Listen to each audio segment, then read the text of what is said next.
Welcome to the series concept between the lines. तो आज इस सीरीज में हम एक और कॉन्सेप्ट को देखेंगे, मॉडल कोड ऑफ कंडक्ट यानी कि आचार संहिता। तो जब भी हमारे यहाँ इलेक्शन होते हैं तो इस तरह के आचार संहिता वर्ड्स हमको सुनने को मिलते हैं। तो ये क्या है, कब लगाई जाती है, कब तक लगी रहती है और इनके क्या क्या नियम्स है, ठीक है। तो ये सब हम आज इसकी सीरीज में देखेंगे। तो सबसे पहले कि ये आचार संहिता होती क्या है, तो मॉडल कोड ऑफ कंडक्ट ये इस तरह के कुछ गाइडलाइंस है जो इलेक्शन कमीशन जो है वो रिलीज करता है, किसके लिए, पॉलिटिकल पार्टी कैंडिडेट को रेगुलेट करने के लिए इलेक्शन से पहले, ठीक है, ताकि इलेक्शन जो है वो फ्री एंड फेयर तरीके से हो सके। उसके लिए कुछ गाइडलाइंस जारी करता है ताकि इलेक्शन का प्रोसेस, डेमोक्रेसी जो है वो बुरी तरह से हर्ट ना हो। ये जो पावर है इलेक्शन कमीशन को आर्टिकल 324 के तहत कॉन्स्टिट्यूशन ने दिया है, जिसमें लिखा गया है कि इलेक्शन कमीशन को जो है ये पावर है to supervise and conduct free and fair election. तो इन्हीं पावर का इस्तेमाल करते हुए इलेक्शन कमीशन जो है हर साल जब कभी भी इलेक्शन होते हैं तब उस इलेक्शन होने से पहले जब वो डेट जारी करता है इलेक्शन के चुनाव की, जब वो घोषणा करता है, तब से आचार संहिता जो है वो लागू हो जाती है। और ये कब तक रहेगी, जब तक चुनाव के नतीजों की घोषणा नहीं हो जाती, ठीक। तो अब ये कि इसमें किस तरह की गाइडलाइंस जो है वो इलेक्शन कमीशन जारी करता है, तो उसमें सबसे पहले लिस्ट में हम देखते हैं सामान्य आचरण, जनरल कंडक्ट। क्या कहता है जनरल कंडक्ट में कि इस दौरान कैंडिडेट जो है अपने इलेक्शन में चुनाव प्रचार के दौरान अपने भाषण में किसी भी तरह की कम्युनल फीलिंग्स को जो है वो यूज नहीं लेगा। उसके भाषण में सिर्फ और सिर्फ उसकी पॉलिसीज, प्रोग्राम या अपने पास्ट रिकॉर्ड्स जो है उनका भाषण इन्हीं तक जो है वो सीमित रहना चाहिए। किसी भी तरह की धार्मिक या सांप्रदायिक भावनाओं को जो है वो चुनाव प्रचार में इस्तेमाल जो है आप नहीं कर सकते। ये पहला कैटेगरी है। दूसरा ये कि 48 घंटे पूर्व इलेक्शन होने से पहले तब तक आपको जो है आप प्रचार कर सकते हो। 48 घंटे के दौरान इलेक्शन होने से पहले आप किसी भी तरह का प्रचार जो है आप नहीं कर सकते। सेकेंड कंडक्ट, सभाएं, मीटिंग्स, कि जब आप इलेक्शन के दौरान आप मीटिंग्स करते हो प्रचार के लिए, तो उस दौरान पुलिस को जो है आपको time and date and venue आपको पहले से जो है वो आपको सूचना देनी होगी, ठीक है। ये आपका दायित्व बनता है, ठीक।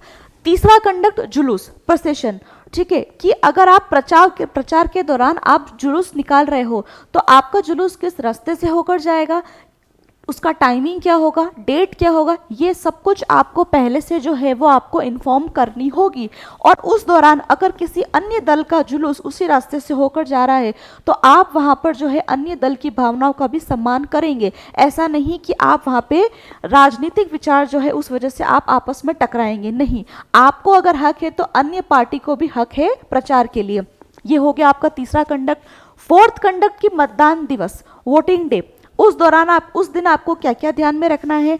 पहला कि चुनाव पोल होने के 48 घंटे पहले आपको लिकर, शराब बेचना, बांटना, ये सब जो होता है वो सब कुछ आपको बंद करना होगा, ठीक है। दूसरा कि जितने भी पार्टी वर्कर्स है उन सबको अपनी अपनी पॉलिटिकल पार्टी जो है एक वैलिड बैजेस और एक आईडी कार्ड जो है वो प्रोवाइड करेगा, ठीक है, यानी कि आप उस पार्टी के जो है वो वर्कर्स है इस आधार पे।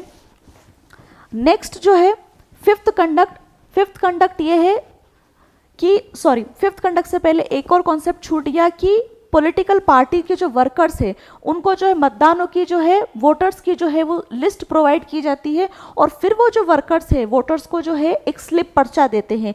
तो यहाँ पे ये ध्यान रखना है उन वर्कर्स को कि जो स्लिप आप कैंडिडेट्स को, वोटर्स को आप प्रोवाइड कर रहे हो वो जो है वो सिर्फ सादे पेपर में होनी चाहिए, ये एक वाइट पेपर में होनी चाहिए। उसमें किसी भी तरह की पॉलिटिकल पार्टी का चिन्ह, सिंबल, नाम कुछ भी लिखा हुआ नहीं होना चाहिए। It must be on white plain paper, ठीक।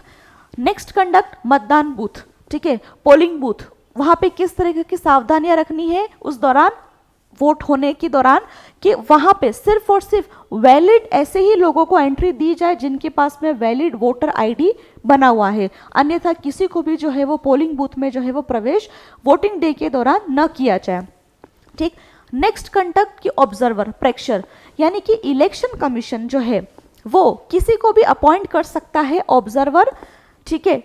किस पर्पस के लिए, कि अगर लोगों को कोई भी शिकायत है तो वो उस व्यक्ति से अपनी शिकायत जो है वो प्रॉब्लम जो है वो अपनी रिपोर्ट करवा सकते हैं, और वो जो है फिर इलेक्शन कमीशन को बात जो है वो कन्वे कर सकता है कि किस तरीके की प्रॉब्लम जो है वो लोगों को आई है।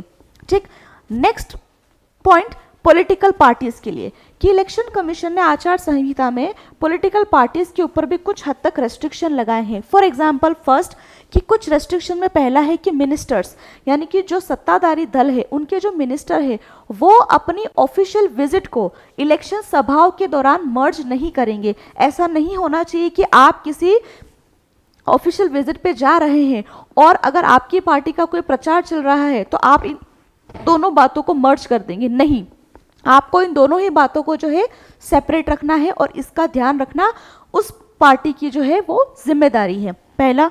दूसरा, कि आप इलेक्शन प्रचार के दौरान सत्ताधारी पार्टी को बढ़ावा देने के लिए किसी भी सरकारी विमान वाहन का इस्तेमाल जो है आप नहीं कर सकते।